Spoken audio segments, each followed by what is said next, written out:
Hello, hello, my beautiful friends. It's Izabela Lundberg here at the World Messenger, and I have a very special guest here on the Legacy Leader podcast. I have here with me the Roberto Clemente Jr., legendary name you probably recognize, and that, as they say, apple doesn't fall far away from tree.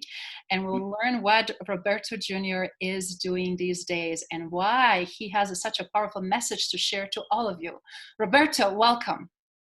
Thank you, Isabella. Great to be here with you. Absolutely. Thank you for finding time in your busy schedule. Could you kindly share to audience a little bit about your background and how you are associated with legendary Roberto Clemente, Major League Baseball player, and what that also transcended in your personal life and successes that you were able to establish thus far? Well, thank you for the opportunity to be here and express my views. And obviously, the name Roberto Clemente means a lot to a lot of the baseball fans around the world. Just to inform and educate your viewers, your listeners as well, that the name really is connected to goodwill, not only on the baseball field, but the way he lived his life. He used the game of baseball as a platform to be heard for the minority people, for the working class.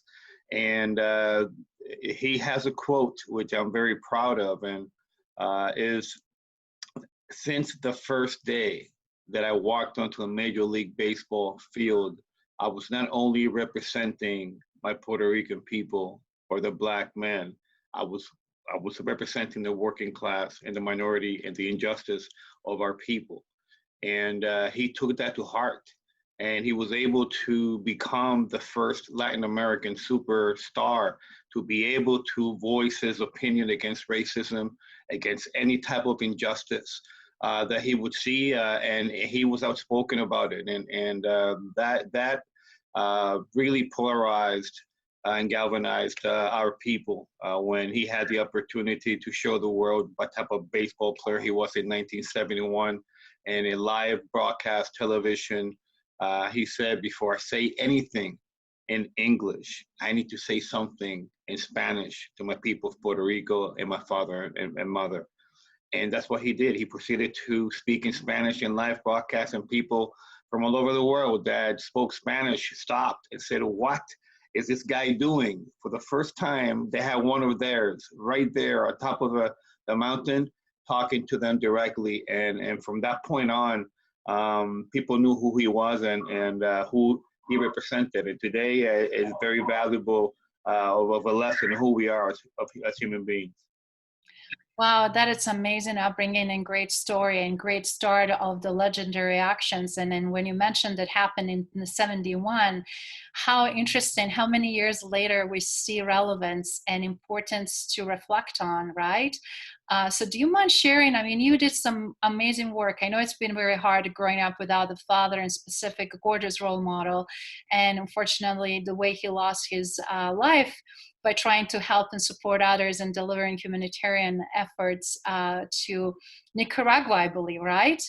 That is correct. And then how much your life changed and how much he influenced who you are today and what you became today. Do you mind sharing a little bit about that story as well? Well, absolutely. He always said present when there was a time of need. And he just had come back from Nicaragua from a tournament.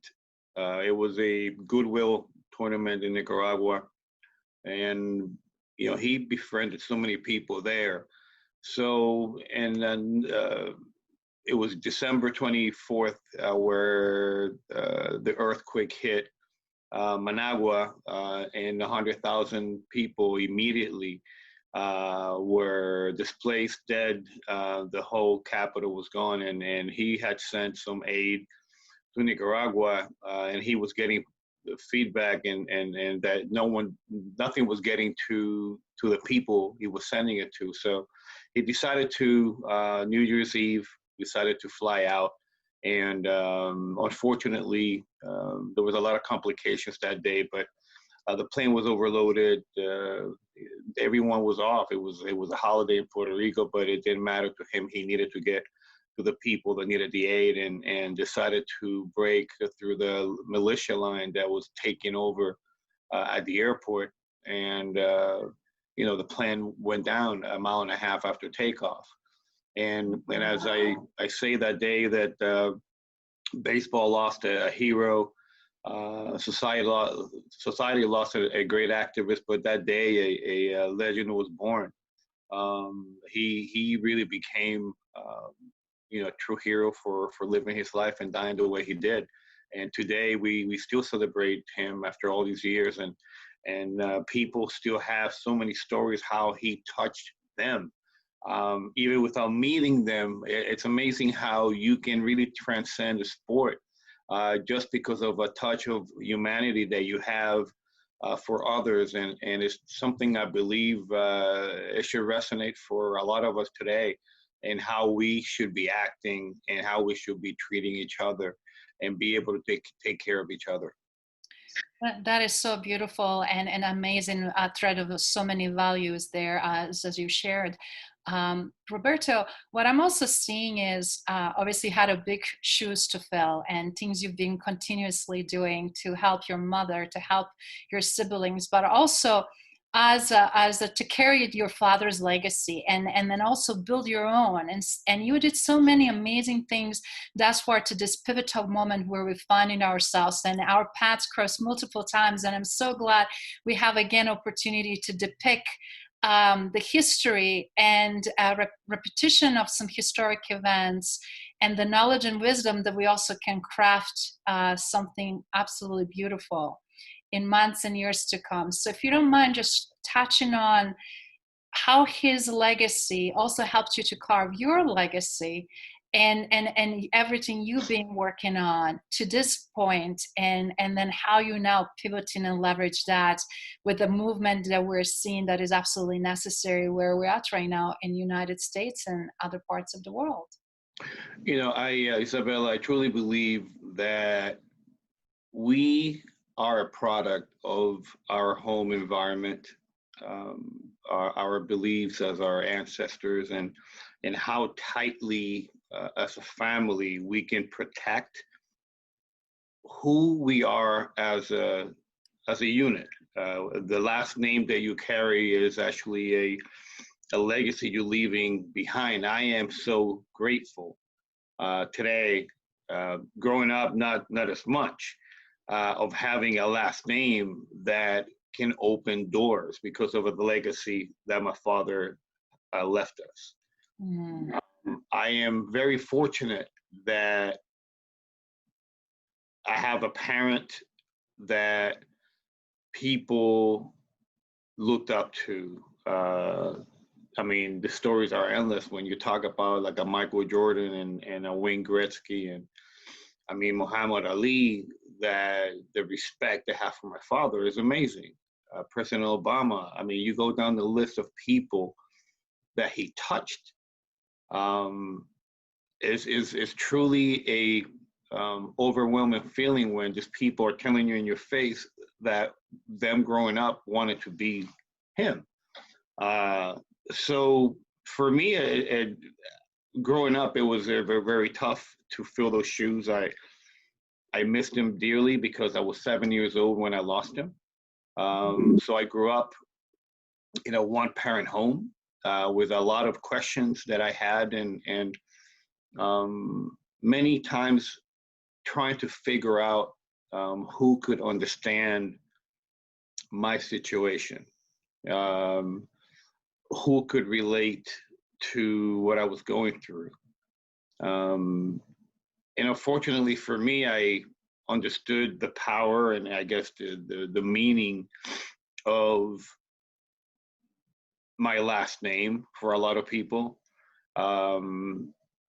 So being able to find that person that I could talk to took me a while, but while doing so, we as people, we grow every day. Life doesn't stop. We have to grow.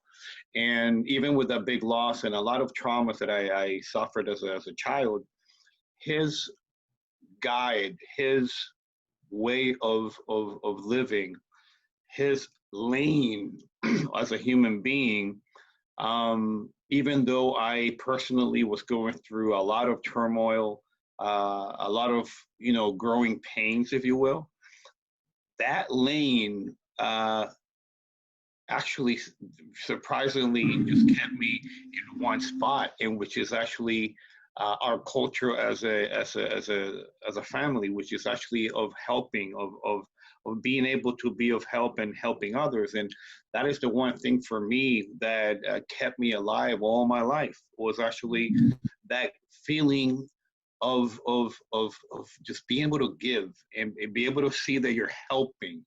Um, it's the greatest feeling in the world. I'm not a good receiver, and that's something that I know a lot of people tell me I need to start working on, and I am working on that, and be able to receive, which is something, a gift that you cannot negate to another person, because the way I feel giving, I cannot stop someone from feeling that great feeling of giving. And we all need to learn how to receive, to be able to give that gift of giving. So right now, being able to uh, make sure that I continue to grow within those parameters of what a legacy my father has left me, has brought me to this point today. And his values are just amazing, how today his words, Timeless, right? it is, and they're timeless. Correct, they are timeless. And by living with that type of attitude towards humanity, is only going to make us better. And I'm just speaking about one parent. So for me to have one parent right there, to have a second one, that after he's gone, and 40 plus years after she actually did her own thing, I am more than blessed to have both parents who have carved out a great legacy in their own right, in society and in this world. Being the son of Roberto Clemente, I mean, I've always been very proud, but being the son of Vera Clemente, I have been more than blessed to have had her as a mother, and as an example of how to be as a human being.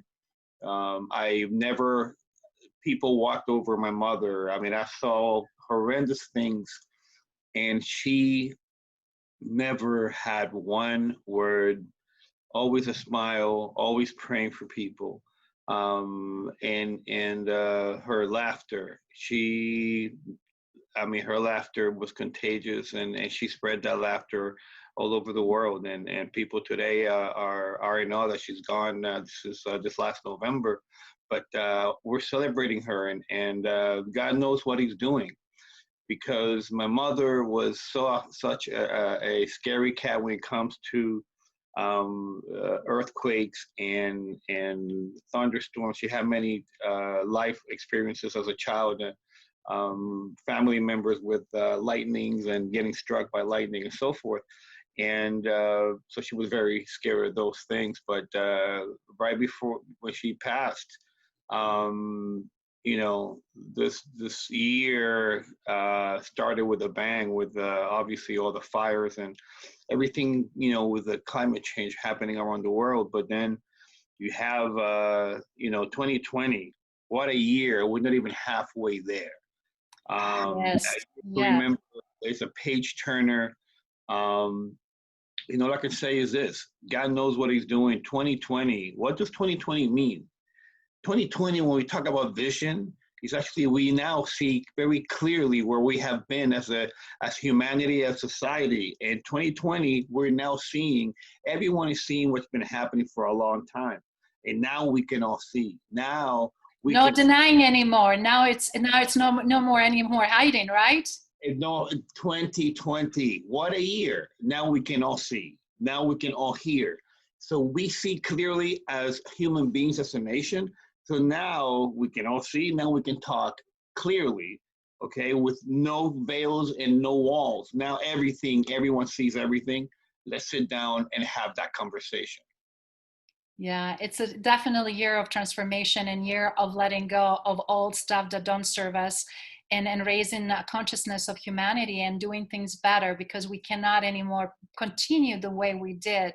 And I love what you said, how those pivotal moments and foundation of you, who you are early on through humanity and human rights and activism brought you now to the pivotal moment that you're shaping in current landscape for better. So do you mind sharing what that looks like, and what are you currently doing with the audience that is eager to see how they can partake in, and what is coming? What do you see also, how we can rally up and have others to be part of it?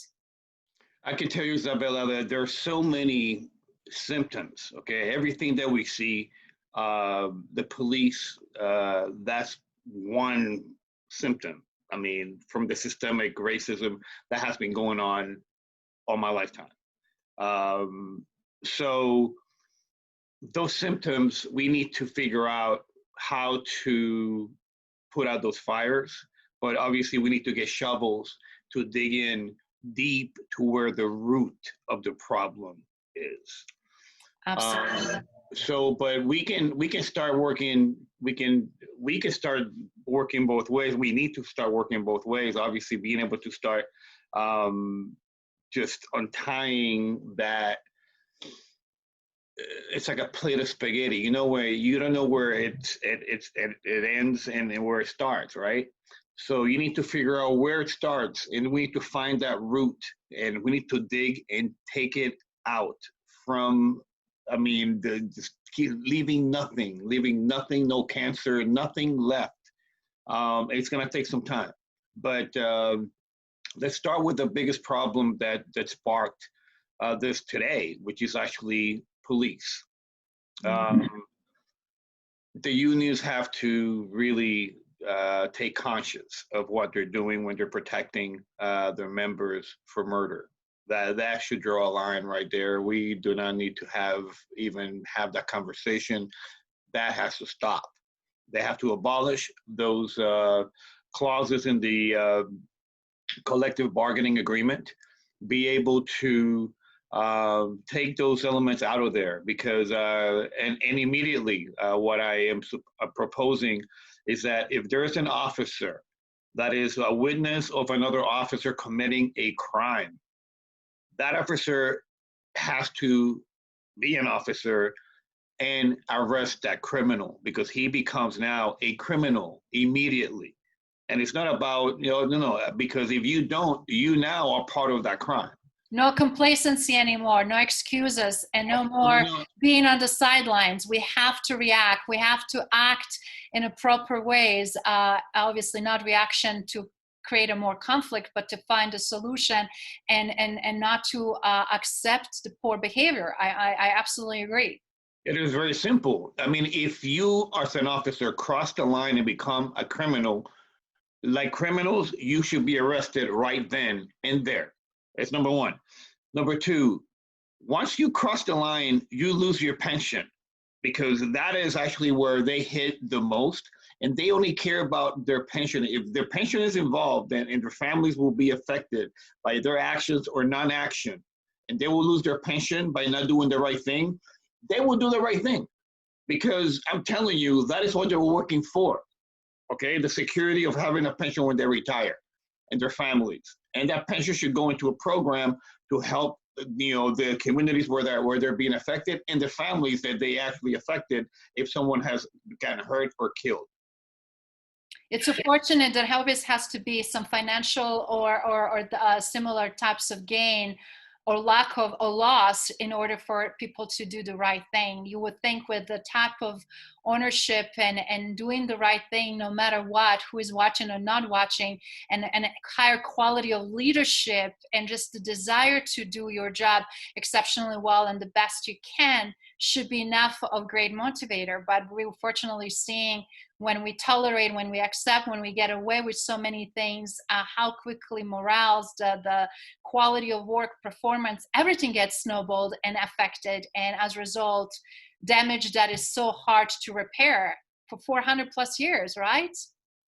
Enough is enough. And you talk about Black Lives Matter, and that's a movement that is, obviously the black male in America, the black race, period, has been suffering for too long. I am Latino. I'm Puerto Rican.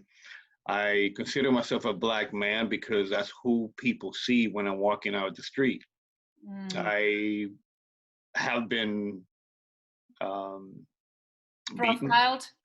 I know I have been beaten. But I've been profiled. I know what it feels to be kissing the pavement. Okay, I know what it is to be spread eagle in the middle of the road, Mm. with a shotgun from the police, two of them, just because I was driving a nice car. Um, and obviously, the first thing that they thought was that I'm a drug dealer. Um, Wow.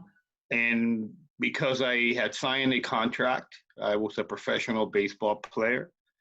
Um, they not until they saw the name on my license was actually when they were kind of apologetic, and they just took off. They didn't even say, "Oh, well, sorry," and they just left. It was that, you know, and I'm going like, it's amazing to me that I've had police officers draw a gun on me. This has happened several times. Um, I'm not armed. There is no reason to be going to your holster. Um, and that's their first, their first reaction is to go straight to the weapon. Mm. And that has been going on for a very long time. It's not people talking, no, but no, no, no. I've been there. I know how it works. And people need to know that even myself, it should be they should be ashamed that when you see a police officer coming behind you, you should not be nervous because you don't know what they're going to do to you if they pull you over, because I already know how they are, and that has to change. That has to change. Wow, that is unfortunate that you have to experience this, but thank you for sharing with the listeners and audience because it's also very relevant what's happening today. It's based on when that occurred. I'm assuming there was probably at least 20, 30 years ago, right? But I'm sure systematically you're seeing repetition that across the nation, not necessarily just in one particular state. And some states have a more better program, better quality police officers, better quality people that are leading those programs, right? And as a result, we're seeing huge discrepancy, but just the fact how it's policing done and established an autonomy between the states, even cities, are definitely some more favorable treatments versus less favorable treatments, depending upon, again, which ethnic group you might be belonging to. And that is definitely not what we're all stand for here in the United States. And me coming from Europe with this amazing energy that I'm coming finally to the world multi-pot country and environment that all of us are welcome and all of us are equal and all of us have equal opportunity if we work hard and do our part, that we can truly succeed in this strong opportunity of American dream. And then realities start shifting. Even though I'm Caucasian and I'm woman, I had some interesting events occurring to me as well. And it's such an interesting dynamic that I feel not anymore to be tolerated, but it's also there needs to be talk about it and it needs to be fixed. It has to, and it has to change. I truly believe, even when the issue started with Colin Kaepernick, and obviously the flag was brought into play and the military came into play, it's not what Colin was talking about. Colin was talking about exactly what we've been watching in the videos, and putting a finger to point at that issue. Now, Mm. um, people say, yeah, but what about the people that went out to go and protect our flag and our freedom? I would like to know, um, these are the same people that the police are killing, because not all whites go to protect our freedom. All right, and we all are in the same unit. We're in the same army as one nation. So let's stop. Let's stop talking and putting that we go and protect our freedom. Yes, but yeah, all of us do. We all are in the same boat. Now, we need to start looking at and profiling every member of even our military, because we, as a member of society today, need to take a look at the people that are throwing wood into the fire. We need to start looking at our surroundings, our neighbors. Look at what they're saying. Look at what they're posting. Because if someone is posting something that you believe is racist, you need to take a look at it, take a screenshot, and send it to their employer. Because this systemic racism has to be accountability for every corporation in America. And we need to understand that everyone has to step up to the plate and do their own thing. We need to make sure that we hold these people accountable. Ironically, today, there was a situation where a FedEx worker, a driver, had stopped a vehicle illegally in a, nobody could even go by. So there were a few cars behind us, and they were honking the horn, and he goes into his truck, and he looks back and he sees me and my wife and I, and he decided to come out with a finger and come out blurred the words "F you." Now, I was in shock, and I'm trying to think, where did that come from? Now, it's kind of funny, in a minute or two, something changed in my head. I said, where did that really come from? Was that because someone honked the horn, or was it because he saw that my wife was white and I'm a black man? Because this is what's happening today. Everyone now is really blurting out what they're thinking. And we need to figure out what leader is really going to take a handle on how to really make sure that there is accountability from this point on, because we need leadership that understands, that have been through the pain. Absolutely. And are empathetic to what's going on, because right now I'm not seeing that happening. Because it was not much of that before, or was not as easily to be depicted, because now we have social media, an opportunity to really show that in different lights. And as you said, now more and more, and it's easier also to be bullied. It's easy to do polarization or to be a troll because you're behind something virtually, but people also don't realize. I'm being shocked. I'm being very involved and active on LinkedIn. How many people, not on my posts, but a post to my colleagues and friends, would exercise the worst possible behavior that I cannot imagine that people that are mature or should be mature in their 40s or 50s to say publicly. And all of that is actually public record forever. And decency to attack, and without really fully understanding either problem or being at least offering, even if it's a different point of view, it's a different way to dialogue. It's a different way to comment. It's a different way to bring your point. But just to be flat out racist, disrespectful, and outraged, right? And I mean, I don't understand it. I just like, where is this coming from? What is happening right now?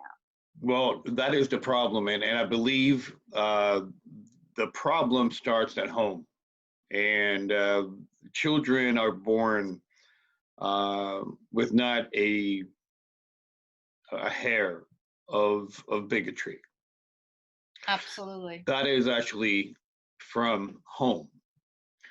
What I'm saying is, if you are, and let's face it, ever since this new administration has taken control, um, racism has been just blurted out, with no, no consequences.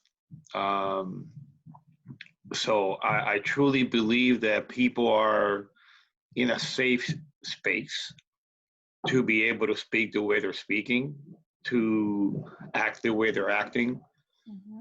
And I believe it's a blessing because that has actually really let us see them as who they are in 2020. And that's why I'm saying that everyone that has come out, not to really come out and state their opinion, we all need to do that. But when you cross the line and you say something that really is labeling you as a bigot, then you must really pay that consequence, because we're having a conversation, but if you're attacking, you're actually really worsening the scenario of what we're trying to accomplish here in society right now. Yeah, as you said, I love your analogy earlier, adding the wood to the fire. And we need to find the ways to find the right healthy dialogue and opportunities to solve something. And more division, more hatred, more tearing humans apart, and doing entitled types of actions that we see every day, new videos, new attacks, new profiling of different ethnic groups that are truly suffering. It is showing the magnitude why this is culmination and why we are actually, as you said, in a perfect timing to rebuild something that's going to be on much healthier foundation. So what do you think is the best path forward, and based on influence and affluence that you have, that you already seen things shifting in that right direction? I truly believe that there is a corporate America. Um, corporate America, we need to figure out how to fund our education system. Being able to have a polls and being able to have all these new opportunities for these young people coming out of school to have a place to go and grow, have internship programs that go across the board and everything for the minority groups that they don't have those opportunities right now. We need to open up technology, but the education piece is huge to be able to move us forward. And we need to figure out how to mix those. If you look at the school districts, we are almost segregated today. I mean, take a look at what's happening. All the funding obviously is coming from all the affluent neighborhoods going for top dollar schools that are rated in the country because they're getting all those tax dollars. We need to level the playing field. How we're gonna do that? We need to figure that out. Instead of putting that much money into military and the police, we can actually make a big difference. If you take a little here, a little there, and put it into those programs for those kids to be able to get their laptops to be able to take home. I mean, they don't have those opportunities that all these other districts have. We need to get them a level playing field and be able to have the ability to compete into our workforce and given those tools to succeed. We don't are not giving these kids the tools to succeed, and right now there is no motivation to do so. So today we need to have that conversation because it has to start from there. I love what you said. Education has always been a good foundation. And one of the things, obviously, through education, we learn, we adopt, but we also change our mindset, our beliefs for better. When we don't know, when we fear, we usually fear unknown. And that's where a lot of all these types of issues start arising. And obviously, they're right now to the boiling point where we're at the moment. I also compared and contrast how much education and training actual police officer get. And it's so interesting growing up in Europe and seeing what top countries in Europe are doing versus what US is doing. And I had a really good discussion with someone who is former police officer, and he said, Izabela, but listen, we're living in a capitalistic society. Policing is not for profit. It's not money in there. That's why it's not invested to get what it's needed to be today with the level of responsibility that these people have on their shoulders.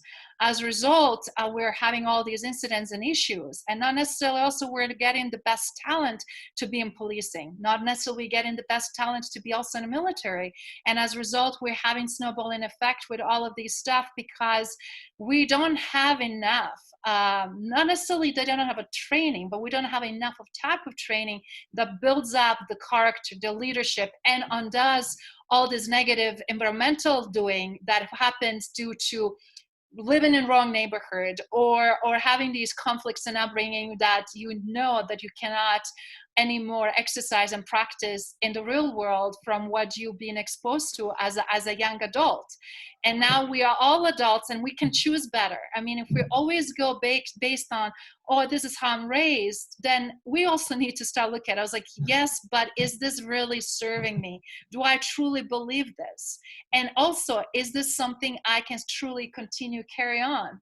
Because we're the ones on the end of the day that have to change that. So that was the big, huge aha moment for me when I heard that contrast. And gaps are obviously huge, and you spot on public versus private schooling, quality of education, what we truly are learning, what we should be actually learning, and what we're not seeing as a part of curricula. I remember years ago when I came to United States, first thing I was shocked, Colorado, for example, all of a sudden we had over 100 countries represented in educational system with distinct languages and cultures and dialects. And I was, before I knew it, cultural broker and diversity and inclusion specialist and expert before they even had one. And then creating curriculum private university to educate service providers from healthcare to social services to education to legal and health and mental health, because they didn't know what to do. It was like all of a sudden we're having people coming from all these different parts of the world, but we truly do not know how to bridge and how have this open dialogue conversation, how to serve them, how to help them out. And there was this huge gap that it's just like all of a sudden it's like we're as a society didn't know what to do, and as a result cost us way more money, cost us way too many mistakes, and cost us on so many levels. And I feel like as a society we need to rise up because this is the reality. I agree, and exactly what you just said. If you turn that around to being able to invest, number one, gentrification, you're pushing these people away from their own neighborhoods into a very hard wall into these projects, like a can of sardines. How do you think they're going to react? How do you think they're going to, I mean, if you're getting them against the wall, they're going to fight back. But you're not giving them the tools to be able to expand and be able to, okay, let's carve out all of these and be able to have some breathing room to be able to start growing. But if you can't put them into a can of sardines and close the top. Close the lid. Close the lid. How do you, like, really? No, you can't do that. And that's what's happening. So being able to the education piece for the police is huge, because there's a great disparagement in terms of the hours that they do in the training for being able to be attacking and all the physical stuff that you see in the shooting and fighting and combat. It's a combat training that they're getting, and the de-escalation. I mean, programs are, and if they're voluntary, as I understand. It's not even they don't have to take it.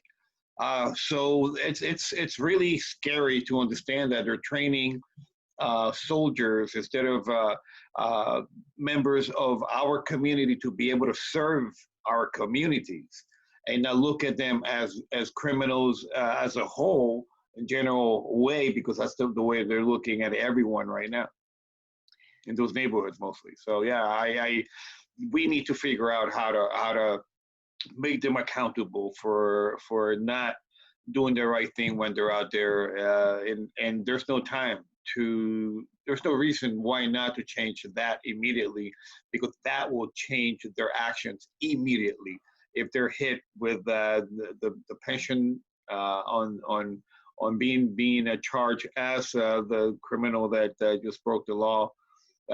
Those are places that will make immediate change, no doubt. That's an excellent point again. And with that change, I'm hoping, as you said, that this transformation in 2020 will lead us to much better 2021 and decades to come, and the future generation. And I know that you are very much so having a strong foundation and pride in legacy of your parents, and legacy that you already start building with your life, with so much support and so many things as a businessman, as a father, as a community member, as a leader, not only for Puerto Ricans, but other Latinos and other diverse friends, people in sports and professional in different industries. And I know that you also have obviously big desire and drive in your bucket list as your personal legacy. So do you mind sharing a little bit with the audience? What would you like to see your legacy to be and be remembered by? Not only just being associated with your phenomenal parents, but your own individual legacy that is constantly growing, mushrooming, and making tremendous impact. Well, I truly believe that God has had a plan for me from the very beginning, and a relationship I've had with Him. It was, I guess, it was a strained relationship for 40 plus years after my father passed away, and I believe that my struggles throughout life has created some very deep wisdom on many things of life.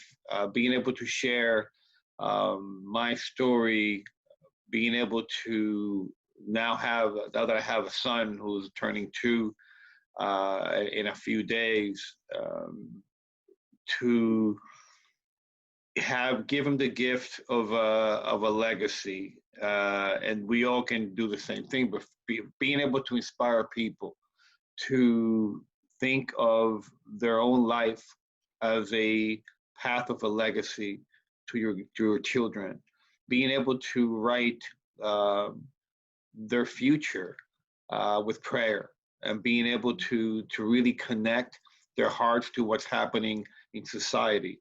And for me to be able to share my story, my struggles, and my victories, and actually I'm doing that at my church, and I believe that I'm doing that for my own mental health, because we need to, the more we open up and speak about our turmoils and our pain and our sufferings, those are ways that are starting our healing.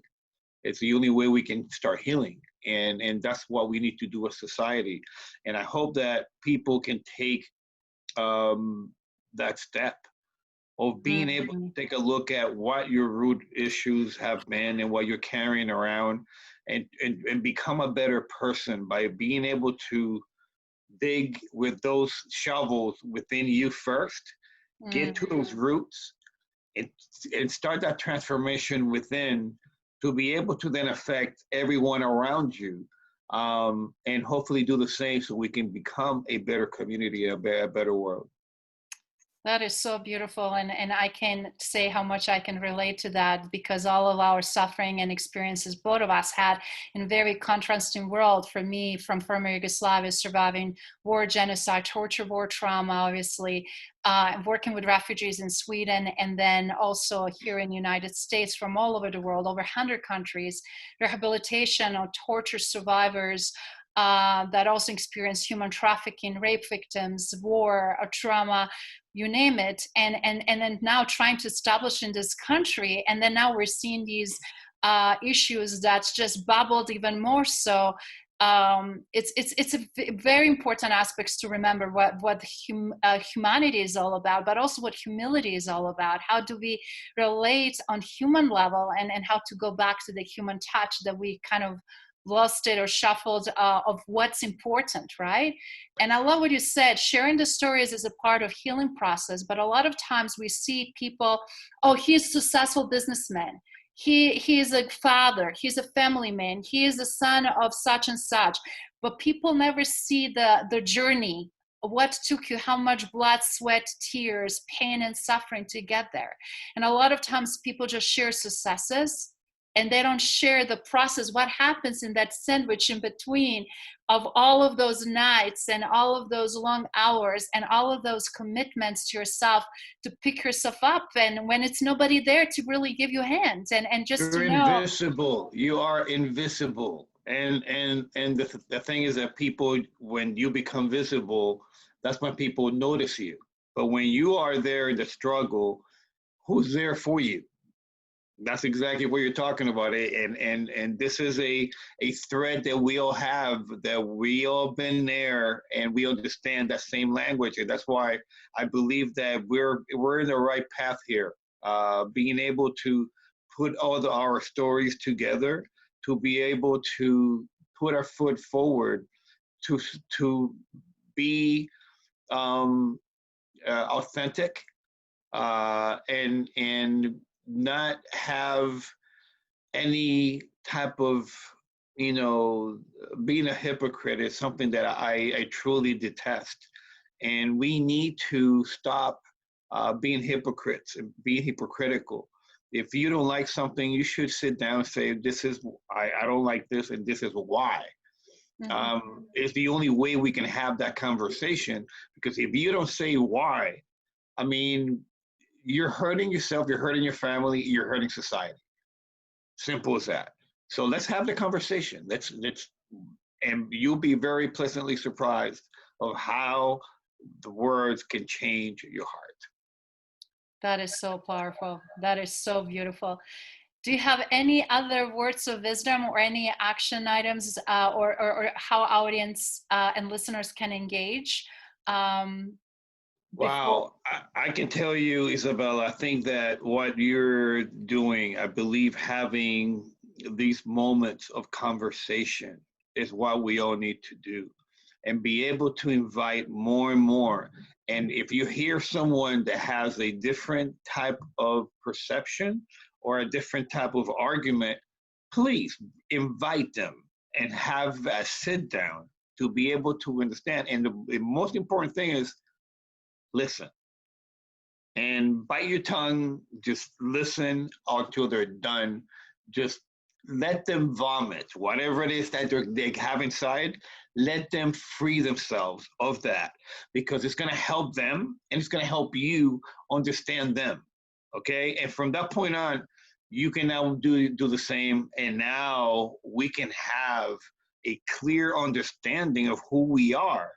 And there we can say, you know what, we'll go sleep on it.